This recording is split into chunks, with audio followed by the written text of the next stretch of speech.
No limit tangere. Kabanata 1 hanggang 15. Ako si Baliton de Ryan P. At ako naman si Kusap Jeff Jeremiji. From 9 Krypton. Ito ang aming reaction video. Buod ng Kabanata 1 hanggang 15. Isang malaking pagtitipon ang naganap sa taon ng Oktubre. Inanyayahan siya ni Kapitan Tinong na maghabulan sa kanila. Ngunit tumanggi si Ibarra dahil pupunta pa siya sa San Diego kinabukasan. Nagtungo sa pagkainan ang mga panauhin. Galit na sinisigaran ni Padre Damaso ang mga upuang nakaharang sa kanya. Si Doña Victorina ay nagalit sa teniente dahil naapakan nito ang buntot ng kanyang bisido. Lahat nagalit si Padre Damaso nang mapunta si Cara ni Padre Damaso ang mga upuang nakaharang sa kanya.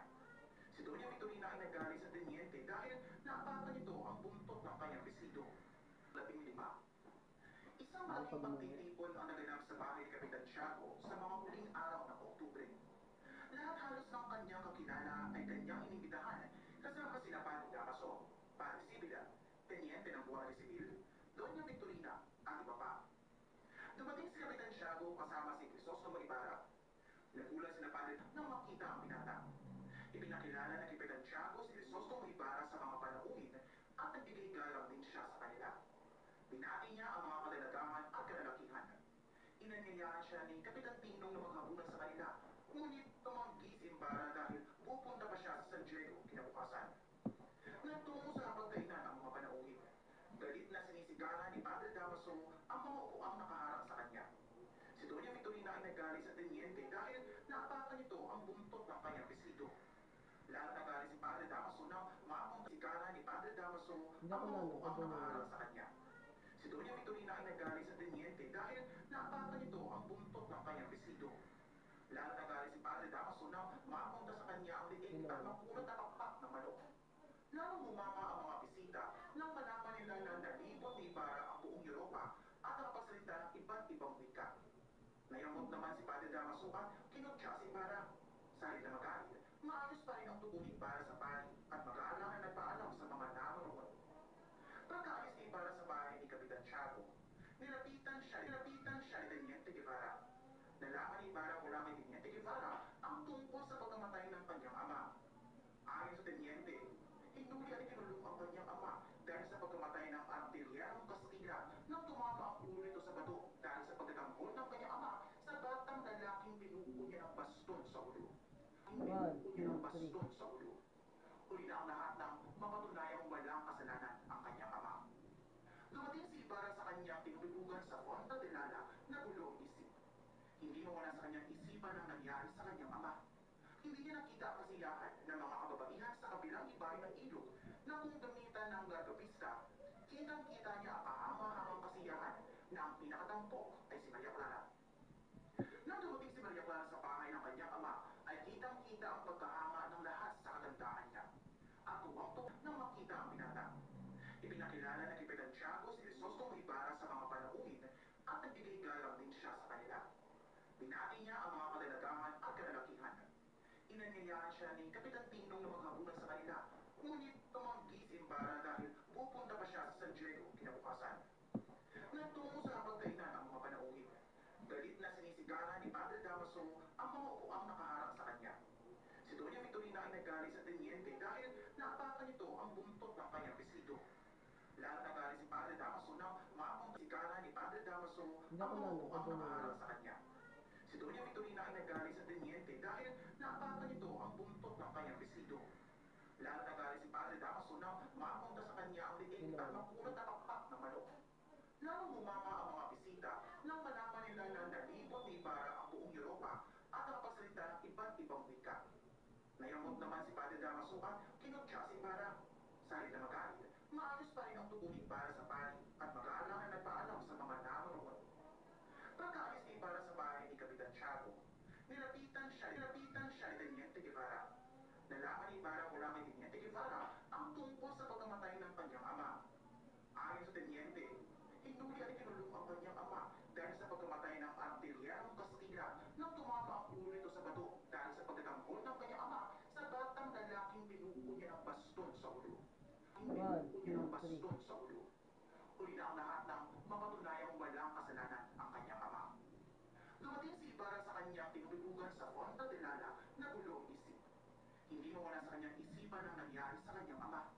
Hindi niya nakita ang kasiyahan ng mga kababaihan sa kabilang ibayo ng ilog na kung gamitan ng gargapista, kitang-kita niya ang kahanga-hangang kasiyahan na ang pinakatampok ay si Maria Clara. Nang dumating si Maria Clara sa bahay ng kanyang ama, ay kitang-kita ang pagkahanga ng lahat sa kagandahan niya. At tuwang-tuwa at nakapag-asawa kay Pia Alba. 6 na taon na hindi sila nag-anak at nagpanata si Doña Pia sa ubando sa parokya ni Padre Damaso. Siya ay nalihim at namatay nang ipinanganak si Maria Clara. Naging amain ni Maria Clara si Padre Damaso. Lumaki siya sa pangangalaga ni Tia Isabel. Kinabukasan, nagpunta si Crisostomo Ibarra sa bahay ni Kapitan Tiago. Kinabukasan ay araw ng mga patay. Sakay ng kanyang sasakyan, nakikita ni Ibarra na walang pagbabagong nangyari sa kanyang dinadaanan. Ganoon pa rin ang kalagayan ng Maynila. Narulungkot siyang isipin na ang mga lugar na kanyang napuntahan sa Europa ay mabilis ang pag-unlad, samantala ang kanyang sariling bayan ay nangarap na uunlad, ngunit bigo pa rin hanggang ngayon. Sa gitna ng alangin, sino ang makapangyarihan sa Santiago? Hindi pwedeng si Don Rafael Ibarra, ang pinakamayaman at ang puting tao sa kapwa. Pero sa tuwing makikita ang Alvarez Pangura, ay magkakamay sila at mag-uusap na parang tunay na kaibigan. Mga kaibigang pultik sa tunay na buhay. Araw na ng mga patay. Lahat ay abala sa paghahanda para pumunta sa libingan. Maraming tao ang libingan ng San Diego na dumadalaw sa libing ng kanilang mahal sa buhay. Sa di kalayuan, makikita ang dalawang mamang pawisang naguhukay ng libing. Nandidiri ang isa dahil sariwa pa ang kanilang hinuhukay. Ikinumento sa kanya ng kanyang kasama na sobra pa ang kanyang naranasan noon. Inutusan siya ng urang palang kinahukayin ang kalilibing palabang na bangkay at lipas sa libingan ng mga inchik. Dahil gabi at umuulan pa, itinapon niya ito sa lawa. Kasama ng matandang katulong, dinala ni Ibarra ang libing ng kanyang ama, pero hindi nila nakita. Nagtanong sila sa dalawang tagapaglibing. Ang sinabi na, hinukay at ipinalipas sa kanya sa libingan ng mga inchik. Sa halip, itinapon niya sa lawa dahil gabi at umuulan pa noon. Nagalit at niyog-yog siya ni Ibarra. Tayo sila ng kanilang ina at pinaganda sa araw ng mga patay. Nasa ikalawang palapag ng kabanaryo ang dalawang magkapatid na sakristan. Hindi pinayagan ng sakristang Mayor Scalespi na makauwi dahil pinagbintangan niya na kumuha ng kwalta. Kinaladkad niya ang mga bata pababa ng hagdan at napakita ng iyak ng bata na humingi ng tulong sa kapatid. Tumakas si Basilio at sa kalagitnaan ng dilim ay narinig ang dalawang putok ng baril. Ang natutunan ko sa Noli Me Tangere ay magpapakita ng suliraning panlipunan tulad ng hindi pagkapantay-pantay at mga abuso ng mga may kapangyarihan at mga pagpapahirap ng mga Pilipino sa ilalim ng kolonyalismong Espanyol. Ang mga aral na napulot ko sa Kabanata 1-15 ng Noli Me Tangere ay ang kawalan ng katarungan. Ang Noli Me Tangere ay nagpapakita ng kawalan ng katarungan sa lipunan. Katulad ng pagkamatay ni Don Rafael ay isang halimbawa ng kawalan ng katarungan dahil siya ay pinarangtangan ng mga pari na ng pagiging erehe at pilibustero.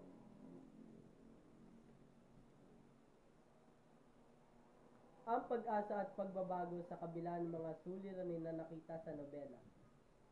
Mayroon pa rin pag-asa para sa pagbabago. Ang pagnanais ni Ibarra na magkaroon ng mga mas mahusay na buhay para sa kanyang bayan ay nagpapakita na may mga tao na naghahangad sa pagbabago.